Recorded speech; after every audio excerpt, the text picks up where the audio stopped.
Hey, welcome back to the Big Rant Show. As always, thank you for joining me. If you could, hit the subscribe button down below and let's get right to it.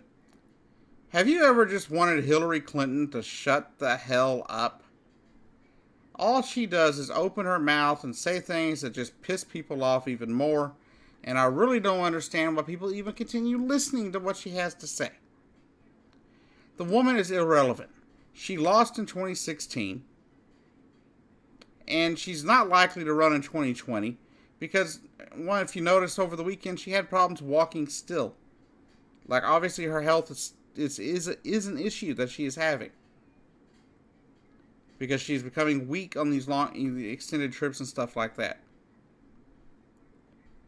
So I don't see her running in 2016. So I don't understand why she keeps running her mouth. As well, the things she says, like her comments over the weekend in India.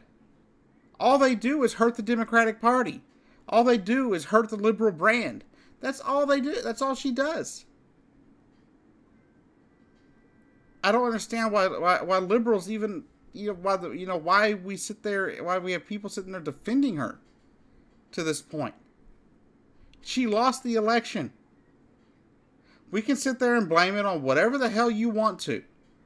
Okay? You can blame it on James Comey. You can blame it on bigotry. You can blame it on sexism. Blame it on what you want. But unfortunately, to a lot of people, Hillary Clinton was a tainted candidate. She wasn't good, and they saw her as an evil candidate.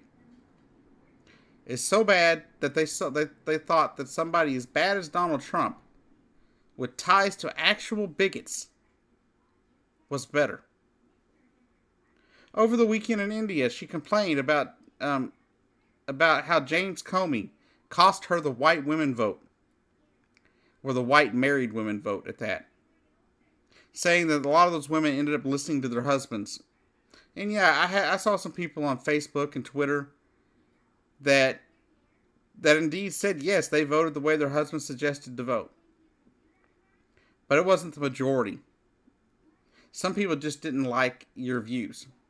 They didn't see you as a family candidate, and married people that are married and have families aren't gonna really want to vote for somebody that doesn't really seem that family driven.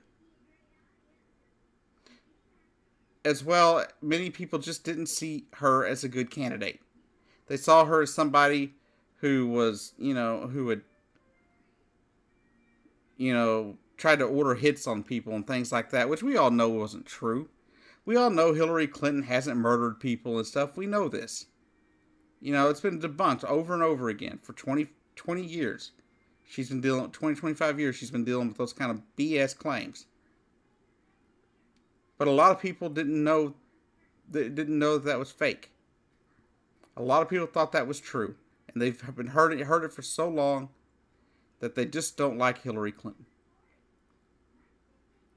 And then you had a lot of Democrats who just didn't show up to the polls. Or they voted for Jill Stein. And I don't understand how you can vote for Jill Stein, but that shows you just how bad a lot of people thought Hillary Clinton was. I thought Hillary Clinton was a good candidate. I thought she could have been a good president. But she lost. So why are people sitting here complaining and crying about the BS she has to say and just ignore what she says? I saw it all over Twitter this morning when I woke up.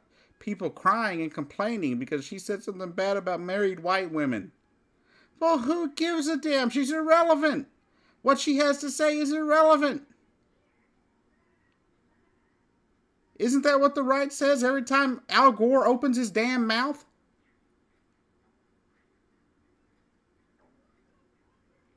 She's irrelevant. She has no power. She lost. Her political career is over. So I don't understand why she continues hurting her own party over and over again with these crazy statements that just drive more people away from the party. We do not need to continue moving right in this country. We do not need to keep marching towards this fascist idea that we seem to be marching towards. And to be clear, I'm not saying that Donald Trump is a fascist. I'm just saying we have been making a slow march that direction ever since 2001. Well, it was all out of reaction. We reacted to an event that shook the core of this country. And we've been marching that direction ever since. And I understand. I understand how we got from A to Z. I understand.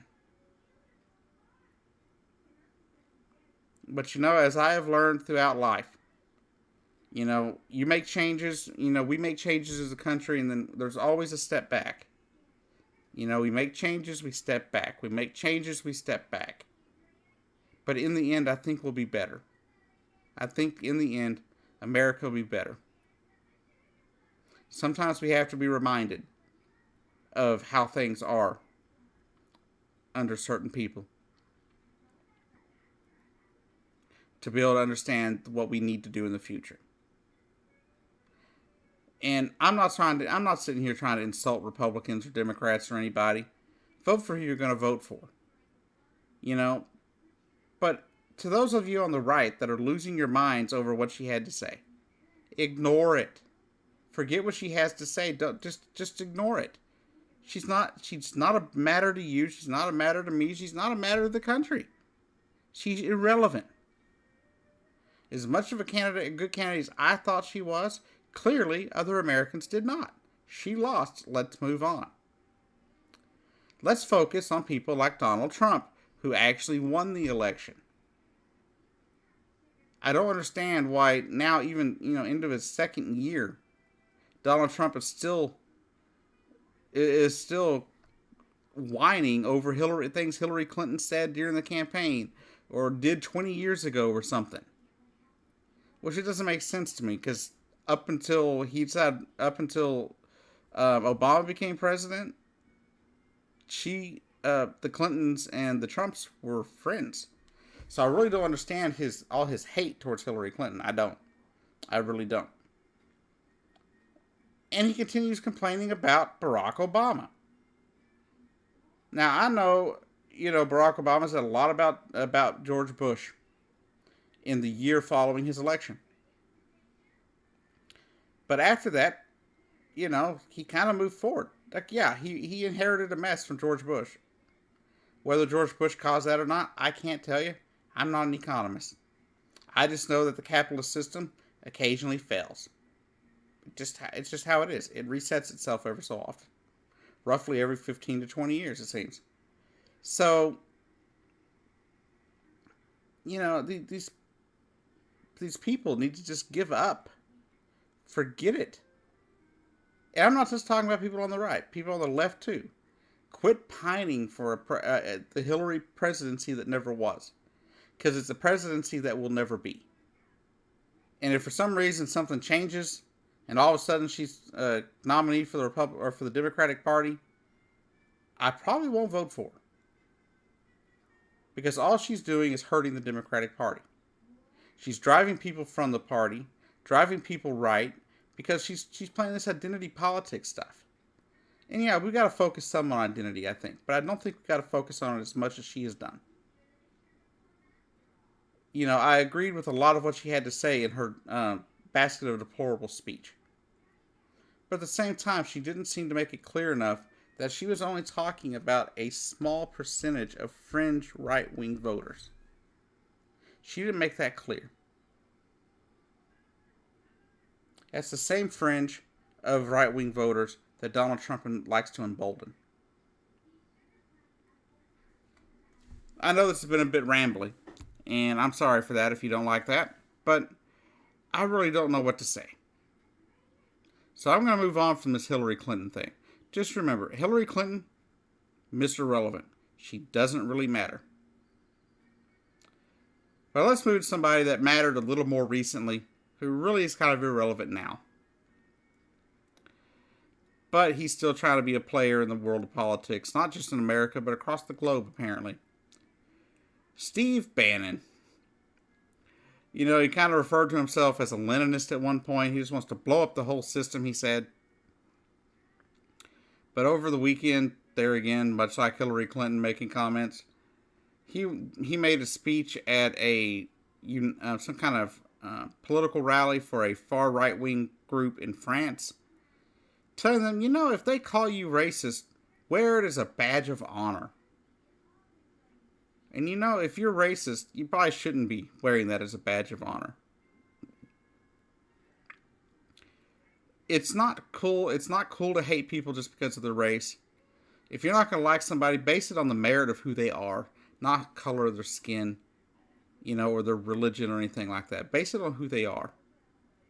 I've known white people, black people, Mexicans, I've known people from Europe, and I've seen some good ones and I've seen some bad ones. They're not all bad, they're not all good. I've met white people that have ripped me off. I've met black people that have punched me and tried to punch me in the face. I've run across people in all races that do good and all races that do bad.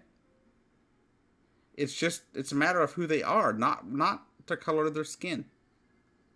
So if you shouldn't be carrying racism as a badge of pride or a badge of honor, because it's not honorable. It's disgusting. And Steve Bannon saying that, it's not surprising. I'm not going to sit here and lose my shit over what he had to say.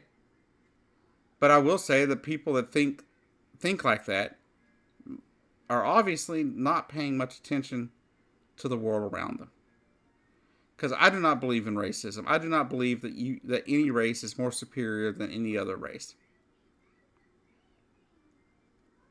We have places in the world that have different races.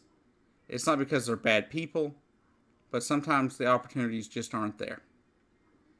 That's why a lot of people from these other parts of the world come to America or go to Europe, because they have an opportunity to thrive. It's not the people, or it's not the color of their skin that causes the problems that they may have wherever they come from, or whatever. It's not the color of their skin. No, it's their character. It's the character of the person that matters, not the color of their skin or their religious background. And so when it comes to racism, I don't understand it. I don't understand why people have to be that way, and I don't get it, and I never will. I try to be as open to anybody as I can. But I can tell you right now, if you're rude to me, I'm likely rude back. If you're bad to me, I'm probably not going to like you. And it doesn't matter what your race is. I've been treated badly by people in all races, and I've been treated great by people in all races that I've come across. And as well, I just don't, I don't know what's going on in America these days. I don't know what's up with people. But I do believe that we will be better for it in the future. I don't think we're doing great now. I think we're doing some really bad stuff here and there. But at the end of the day, we're still better than most of the other countries that you can think of. I would rather live here than pretty much anywhere on the face of the earth. We may have our problems. We may do some backward stuff sometimes. But in the end, we generally come around. And I have no doubt in my mind that no matter what we're doing now, sooner or later, we will go back the other direction. We will go back in a direction that doesn't support racism at all. In the future, you will not see the far right emboldened enough to start talking about, white supremacists being reasonable candidates for office. And I don't know if Donald Trump cares. And I don't know if Donald Trump even realizes that he's emboldening the white supremacists and white nationalists in this country. I don't know if he knows that. I don't know. I don't know what he knows. Now, I do know that his parents were Klan members. But there was a day and time when many white Americans were Klan members. And I'm sure there was a point when people in even Hillary Clinton's life were part of the Klan. So I'm not going to sit there and hate on Donald Trump simply because his parents were Klan members. But I can only judge him based on the character and the actions he has put out there. He has shown himself to be a bit racist at times. And that's not cool. But at the same time, he comes from a different day and age than I do. He grew up at a different time than I did. And a lot of people that are older than me have entirely different views. I was raised to be a lot more open than that. We still had I still heard things within the family about different races and stuff. I just never bought into it. I believe that all races are equal. I believe both all genders and all sexes are equal. That's all I believe in. I believe in equality. That's all I believe in this, and that's all I want this country to do, is give everybody an equal chance. That's all I want. Everybody to have an equal shot at a good education, equal shot at a decent paying job, an equal shot not to have to live in poverty. That's all I ask for. If you support me, hit that subscribe button. If you support equality and an end to racism, and you really wish Hillary Clinton would shut up her BS about why she lost the election, hit that subscribe button, and I'll see you down the road.